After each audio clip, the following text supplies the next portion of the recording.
bu dee yaa ngi doog a seetaan suñu vidéo bul fàtte abonné liker partager parce que ça nous aide vraiment. Il a organisé son exfiltration. non dama la ni bokk na dama la ni Adji Sarr ba muy génn sama oto la génne te maa joxe carburant ba ko yóbbu ça je le dis et je le répète et je l'assume parce que c'est pas une infraction. Une citoyenne sénégalaise qui veut sortir et voyager c'est pas une infraction hein. C'est pas une infraction c'est pas une infraction.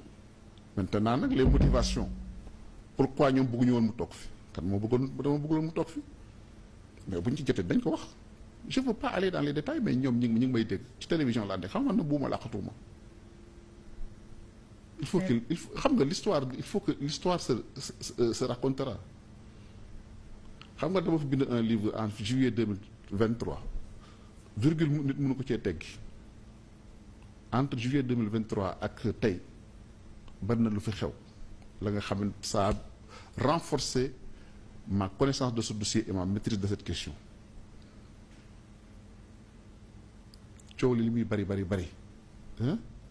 ñii ndey liggéey nañu teg dossier Adji Sarr ci taabal ji bis bu ñu ko tegee rek on saura ku nekk lu ci taxawee nga war ko ci taxawee c'est tout mais pour le moment pour moi encore une fois je respecte beaucoup ton rôle de journaliste ak ta sagacité et ta pugnacité tu es très intrépide mais du ma la wax lépp naa am lu ma ciy denc te la ci ëpp nag lay denc. Alors Madiambal vous êtes. buur rek lay def. dégg naa ci kenn koo xam ne dafa fen a fen ba ñuul kukk ngeen jégal ma ci kàddu gi kilifa yi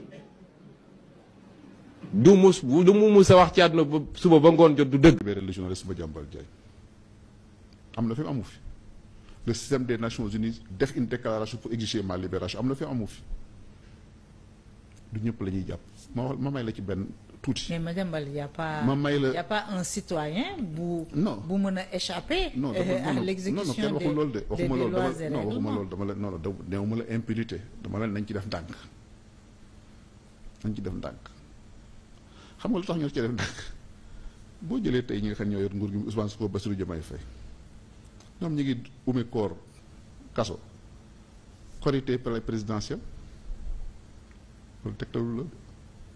ñu ngi ummee koor kaso. korité palais présidentiel. waaw. waaw loolu tegtal la am déet non gis nga. am na sama benn xarit bu xereñ ci politique am na lu mu wax de dinaa ko confirmer man da ko wax ma ne moo yow da ngay wax rek. non mais dama lay wax ni la. gis nga dama lay jox benn anecdote mën nga baal ma dinaa la jox benn anecdote ba nga xamee ne ci pour wax la rek la am njàpp dañ cee war a def ndànk 2004 bi ñu ma jàppee dama génn kaso ma dem di ziare ji sëñ Saliou Mbacke sama sëriñ ma daje fa ak sama benn mbokk Mbaye Diouf Dia.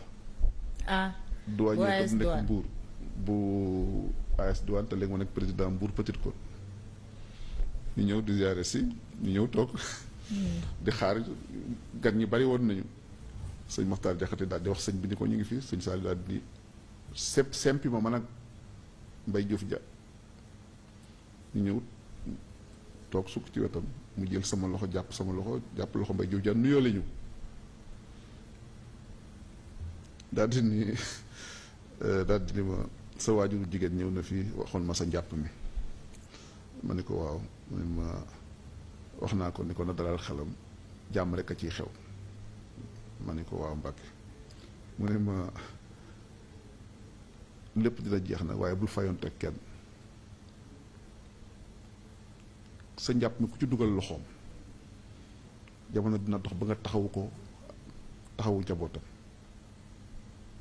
loolu yàlla defal na ma ko Abdoulaye Wade président de la République jamono yooyu taxawu naa ko taxawu njabootam Sénégal umpul Sénégal Macky Sall bi mu nekkoon premier ministre taxawu naa ko ministre yi ca nekkoon ku ci nekk ñoom jaar naa ak yow fa nga xam ne ak ñi ñoroon dossier bu ku nekk taxawu naa la loolu dama lay wax ne que àddina dafa les voies du Seigneur sont impénétrables nañu def ndànk ci yenn yi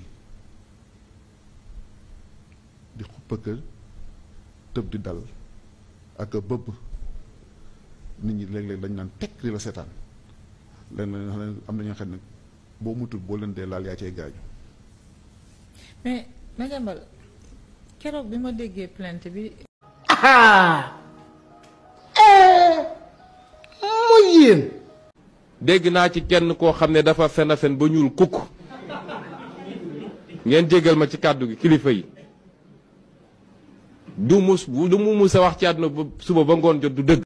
kat man. non mais yow ak keneen wala keneen wala bu jubluwul yow sax keneen xëy na yow xam nga ma bu ñu la joxee suuf dañ laa war a jox. non mais daw bi ma joxee suuf dañ maa jox mais xam nga am na ci nga xam ne jàpp nañ ni ku am alal sàcc nga xam nga loolu mooy problème bu Sénégal ku am kenn amul war a am alal ku am alal sàcc nga. loolu nag état d'esprit bu bon la bu ñu inoculé ci boppu nit ñi. justement pourquoi ñu bëgg jàpp la richesse est devenue un crime. un crime au Sénégal. waaw te boo jàppee ni que yow nag wax dëgg yàlla ah boo gisee nit ki nga koy comme mu fekk teraanga te ba mu yor teraanga yow boobu juddooguloo wala boobu yaa ngi étudiant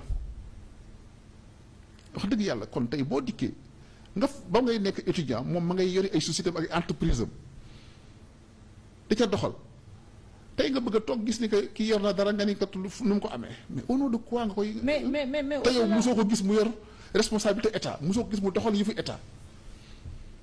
te doxal yëfu état sax taxul nga nekk sàcc.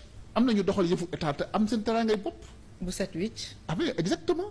pourquoi alors nga bëgg toujours le soupçon l'accusation gratuite sur des citoyens parce que xëy na gis nga ni am na loo yaakaar ni moom la ñu am léeg-léeg sax dañuy wax lu ñu xam ne xamuñu ko. au nom de quoi il faut que aussi te li ci gën a doy waar encore comme ni nga ni état d'esprit boobu man loolu moom ma ci gën a choqué gis nga moom damay gis. ab jàmbur ba nga xamee ne étranger la dëkk ci réew mi am fi teraanga bu nekk.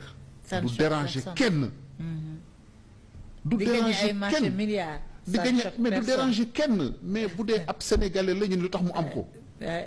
am réew da ko mën a liggéeyee ak ay jàmbur wala alal jë jàmbur ñee ko war a yelloo mais man loolu mënu ma ko dugal ci sama bopp. pour man pour booy am réew da ngaa war a yéene doomi réew moom ñu am alal loolu mooy suqali am réew. loolu mooy suqali am réew jàmbur ñi am nañ ci place mais doomi réew maa ca jiitu. am na ay nitu média yu jóge bitim réew am ay terrain ci corniche bi fii pignon sur rue. ça ne choque personne. ça ne choque personne bu ñu déggoon ne may nañ la 200 mètres carrés. ñu ne tey àddina bi tukki. alors mais au-delà de ces aspects-là Madiambal est-ce que. lañ naan njumanoo sant mun a wele. dégg naa ci kenn koo xam ne dafa fen a fen ba ñuul kukk ngeen jégal ma ci kàddu gi kilifa yi du mu mus a wax ci àdduna ba suba ba ngoon jot du dëgg. bu dee yaa ngi doog a seetaan suñu vidéo bul fàtte abonné liker partager parce que ça nous aide vraiment.